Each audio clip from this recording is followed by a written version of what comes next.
స్వామి శరణం. స్వామి శరణప్ప. స్వాములందరికీ కూడా నమస్కారం. ఈరోజు నేను ఒక ముఖ్యమైన విషయం, చాలా మన సనాతన ధర్మానికి, మన హిందుత్వానికి సంబంధించిన ఒక ముఖ్య విషయం మీకు చెప్పాలని చెప్పి ఈ వీడియో చేస్తున్నాను.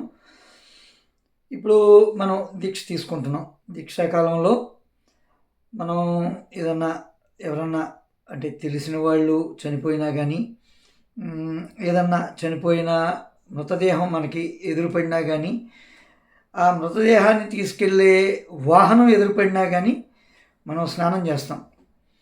మా చిన్నప్పుడైతే మేము కన్యస్వామిగా ఉన్నప్పుడు రోడ్డు వెంట వెళ్తాంటే ఈ వాహనాల కింద పడి ఈ కుక్కలు కానివ్వండి, ఎలుకలు కానివ్వండి, కప్పలు కానివ్వండి, అలాంటివి చనిపోయినా కానీ వాటిని చూస్తే వచ్చి స్నానం చేయించే పరిస్థితి ఉండేది మా గురుస్వాములు.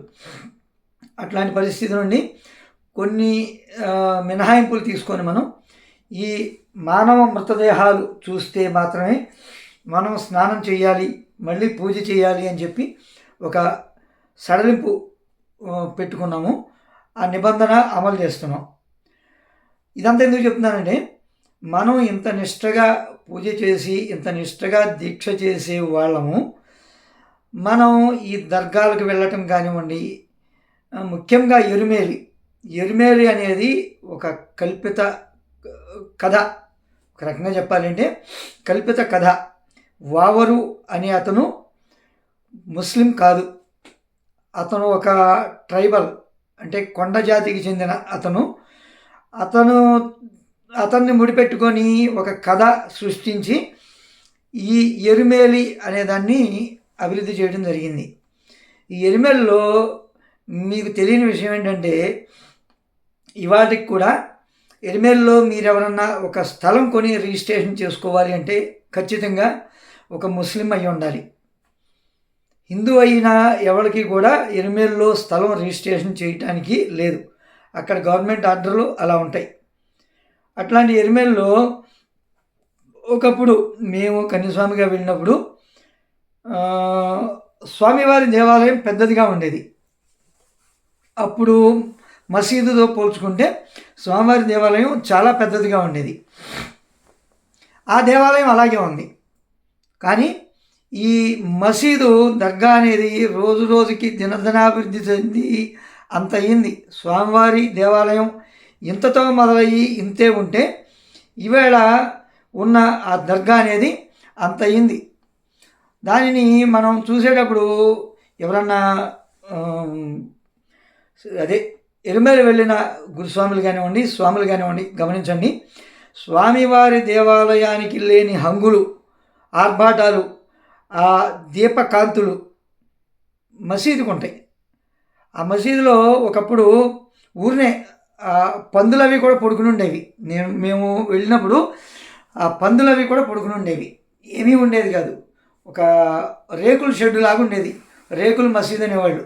ఆ రేకుల షెడ్డులో ఉన్న మసీదు ఇవాళ అంగరంగ వైభవంగా దినదినాభివృద్ధి చెంది పెద్ద ప్యాలెస్ లాగా అయిపోయింది.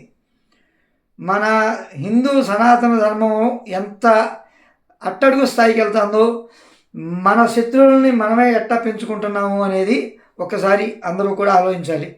ఇవాటికి కూడా కొంత మూర్ఖులు, ఈ గురుస్వాములు, ఖచ్చితంగా గురుస్వాములే, కన్యస్వామిగా మాల వేసుకుంటే ఖచ్చితంగా ఎరుమేలి వెళ్ళాలి అని చెప్పి ఒక నియమం ఒకటి పెడుతున్నారు.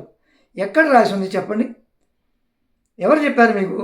కన్యస్వామిగా దీక్ష తీసుకుంటే ఎరుమేలి వెళ్ళాలి అనేది ఏ చరిత్రలో రాశారు? మనం ఎరుమేలి వెళ్ళాలి అనేది ఎందుకు పెట్టారు అంటే, అడవి మార్గం అనేది ఎరుమేలి మీదుగా ప్రారంభమయ్యేది. వనయాత్ర అనేది ఎరుమేలి మీదుగా ప్రారంభమయ్యేది. ఇప్పుడు రోడ్డు మార్గాలు అభివృద్ధి చేశారు. ఆ రోడ్డు మార్గంలో మనం డైరెక్ట్గా పంపకి వెళ్ళిపోయే అవకాశం ఉంది. ఇంకొక చండాలమైన విషయం ఏంటంటే, ఈ రోడ్డు మార్గాన్ని కూడా ఎరుమేలి ప్రక్క నుండే తీసుకెళ్లారు.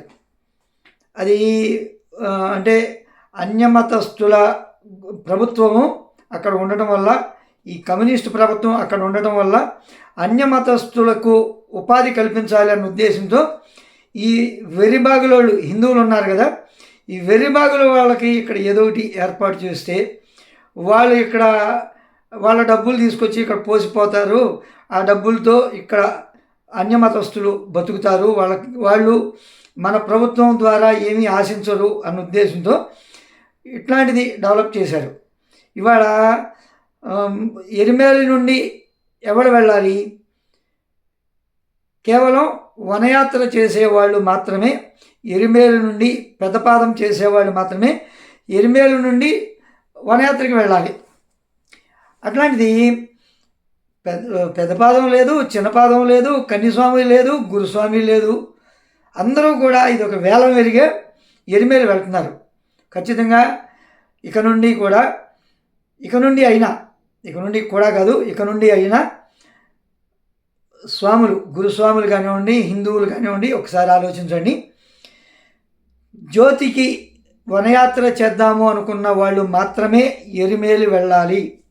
అది కూడా ధర్మశాస్త్రాన్ని మాత్రమే దర్శించుకొని వనయాత్ర ప్రారంభించాలి. దర్గాకి వెళ్ళారు అంటే మీరు ఆ మండల కాలం చేసిన దీక్ష మొత్తం అక్కడ భగ్నమైనట్టే. ఖచ్చితంగా చెప్తున్నాను. వెళ్ళేవాళ్ళు ఎవరన్నా ఎరిమేలు వెళ్ళాలి అనుకుంటే ధర్మశాస్త్రానికి మాత్రమే దండం పెట్టుకొని అక్కడి నుండి వనయాత్ర ప్రారంభించండి. వనయాత్ర ప్రారంభించడానికి కూడా ఇవాళ అనేక మార్గాలు ఉన్నాయి. ఎరిమేలు నుండి అడుదా వరకు నడిస్తే ఆ కాళ్ళు తర్వాత వనయాత్ర చేయడానికి పనికిరావట్లా. అంతా కూడా తార్ రోడ్డు పోసారు, చిన్న చిన్న చిప్స్ లాంటివి ఉండి అడుదాకి వెళ్ళేసరికి కాళ్ళు మొత్తం పగిలిపోవటం, బొబ్బలు ఎక్కడం అట్లాంటివి జరుగుతాయి. కాబట్టి చాలామంది ఎరుమేలు నుండి కూడా ఒక వాహనం మాట్లాడుకొని అడుదా వరకు రోడ్డు మార్గంలో వెళ్ళిపోతున్నారు. అడుదా నుండి మాత్రమే పైకి నడిచి వెళ్తున్నారు. కాబట్టి ఇక నుండి మీరు ఎవరైనా సరే శబరిమల వనయాత్ర చేయాలి అనుకున్న స్వాములు ఎవరైనా వనయాత్ర పెట్టుకుంటే మీరు అడుదా వరకు వెళ్ళిపోండి, ఎరిమేల్లో ఆగొద్దు. ఎరిమేల్లో ఒకవేళ ఆగినా కానీ, ఇంకా మీ మూర్ఖత్వం పోక ఎరిమేల్లో ఆగినా కానీ ఆ ధర్మశాస్త్రాన్ని మాత్రమే దర్శించుకోండి. వావర స్వామి, ఆ దర్గా, ఆ మసీదు, ఆ సమాధుల దగ్గరికి వెళ్ళి మీ దీక్ష ఫలితాన్ని అక్కడ ధారపోసి అక్కడ వదిలేసి మీరు ఖాళీ చేతులతో వనయాత్రకు వెళ్ళొద్దు, స్వామివారిని దర్శించుకోవచ్చు. దయచేసి అందరూ కూడా గమనించండి. ఇకనైనా మారండి. చాలా సోషల్ మీడియాలో నాకంటే ముందు చాలామంది చెప్పారు. నాకు సమయాభావం వల్ల నేను ఎప్పటి నుండో ఈ వీడియో చేద్దామని అనుకుంటున్నా, కానీ సమయం సరిపోక పూజలు, అన్నప్రసాదాలు, ఇంకా ఈ కార్యక్రమాల వల్ల సమయం సరిపోక నేను ఈ వీడియో ఆలస్యంగా చేయడం జరిగింది. ఇప్పుడు ఇటు లండన్ వచ్చాను కాబట్టి ఇక్కడ కొంచెం ఖాళీ దొరికింది కాబట్టి ఈ వీడియోలు చేసి పెట్టడం జరుగుతుంది. దయచేసి అందరూ కూడా ఇక నుండి ఎరిమేలి వెళ్ళడం మానేసేయండి. తగ్గించండి కాదు, మానేసేయండి. మీరు ఎక్కడ దిగినా కానీ అక్కడ నుండి నేరుగా పంబకి వెళ్ళండి. పంబ నుండి గణపతికి నమస్కరించుకొని శబరిమల కొండకి ఎక్కి స్వామివారిని దర్శించుకోండి. అంతేగాని ఈ సమాధుల్ని, శ్మశానాలని దర్శించుకొని అక్కడ దరిద్రం ఏంటంటే కొబ్బరికాయ ఎవరన్నా ముస్లిం అనేవాడు కొబ్బరికాయ కొట్టడం చూసారా వాళ్ళ మసీదులో? మనం వెళ్ళి వాళ్ళ మసీదులో కొబ్బరికాయలు కొట్టేసేస్తున్నాం. దానికి లక్షల పాటలు, ఆ కొబ్బరి చెప్పులు అమ్ముకోవడానికి లక్షల పాటలు. మేము మొదటిసారి వెళ్ళినప్పుడు, మొదటిసారి కాదు, ఈ 5-6 సంవత్సరాల నుండే ఈ చండాలం మొదలైంది.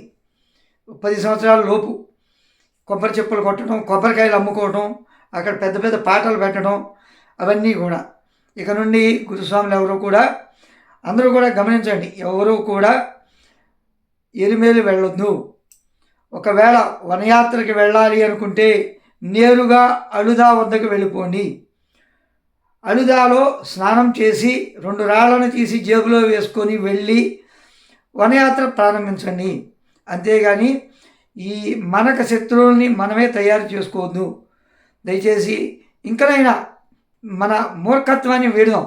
మూర్ఖత్వాన్ని వీడి వాస్తవాన్ని తెలుసుకొని, ఒకప్పుడు ఈ సోషల్ మీడియా ఇవన్నీ కూడా అభివృద్ధి చెందలేదు కాబట్టి మనం మూర్ఖంగా మన గురుస్వాములు ఏం చెప్పారో అది ఫాలో అయ్యాం. ఇవాళ సోషల్ మీడియా బాగా యాక్టివ్గా ఉంది.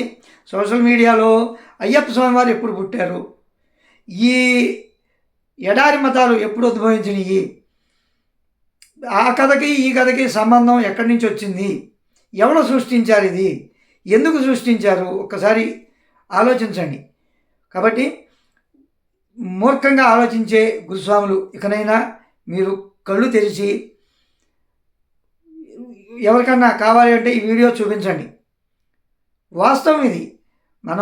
మీరు ఎవరైనా సరే రేపు వెళ్ళినప్పుడు ఎరిమేల్లో స్థలం నేను కొనుక్కుంటాను, నా పేరున రిజిస్ట్రేషన్ అవుతుందా అని అడగండి.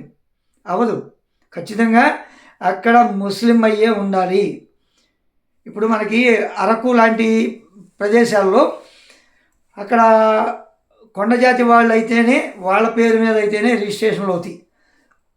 మనకి అలాంటి గవర్నమెంటు ఆర్డర్ ఉంది. అక్కడ కూడా అంతే. ఎరిమేలిలో ఖచ్చితంగా ముస్లిం అయితేనే వాళ్ళకి స్థలాలు రిజిస్ట్రేషన్లు అవుతాయి. వీళ్ళందరికీ అక్కడ వ్యాపారం చేసే వాళ్ళందరూ కూడా అన్యమతస్తులే. 99% అన్యమతస్తులే. 1%, 2% మన హిందువులు ఉన్నారేమో, కానీ 99% అన్యమతస్తులే. కాబట్టి ఎరిమేలి వెళ్ళడం మానేయండి. మన సనాతన ధర్మాన్ని, మన సాంప్రదాయాలను, మన దీక్ష నిబంధనలను పరిరక్షించడంలో అందరూ కూడా సహకరిస్తారని చెప్పి ఆశిస్తున్నాను. సహకరించాలని చెప్పి ప్రార్థిస్తున్నాను. స్వామి శరణం. స్వామియే శరణమయ్యప్ప. అన్నదాన ప్రభువే శరణమయ్యప్ప.